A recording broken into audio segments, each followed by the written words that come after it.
আসসালামু আলাইকুম এভরিওয়ান, সবাই কেমন আছেন? আলহামদুলিল্লাহ আমি খুব ভালো আছি। আজ আপনাদের মাঝে নতুন একটি রেসিপি নিয়ে চলে আসলাম।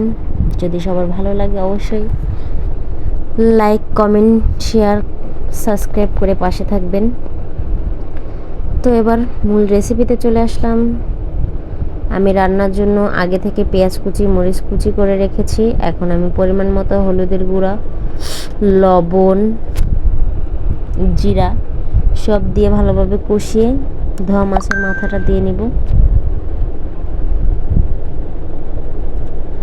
আর আমি আগে থেকে শাকগুলো সুন্দর করে বেছে কুটে ধুয়ে নিয়েছি। এখন আমি শাকের ডাঁটা এবং আলুগুলো দিয়ে ভালোভাবে কষিয়ে নিব।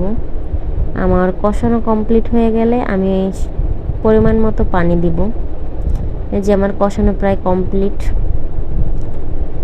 এখন আমি এর মধ্যে পরিমাণ মতো পানি দিব। পানি দিয়ে যখন দেখব পানিটা ফুটছে তখন আমি শাকগুলো দিয়ে দিব। আসলে এই খাবারটা খেতে আমার খুবই ভালো লাগে, আর আমার ছেলে বিশেষ করে বেশি পছন্দ, এর জন্য রান্না করা। চিংড়ি মাছ দিয়ে সব থেকে বেশি ভালো লাগে, কিন্তু মাছের মাথা দিয়েও ভালো লাগে। যাই হোক, কার কাছে কেমন লাগে অবশ্যই কমেন্টে জানাবেন। এই যে আমি শাকগুলো দিয়ে ভালো করে নাড়াচাড়া দিয়ে এখন সুন্দর করে ঢেকে নিব। এই যে আমার শাক প্রায় কমপ্লিট। রান্না কেমন হয়েছে অবশ্যই জানাবেন।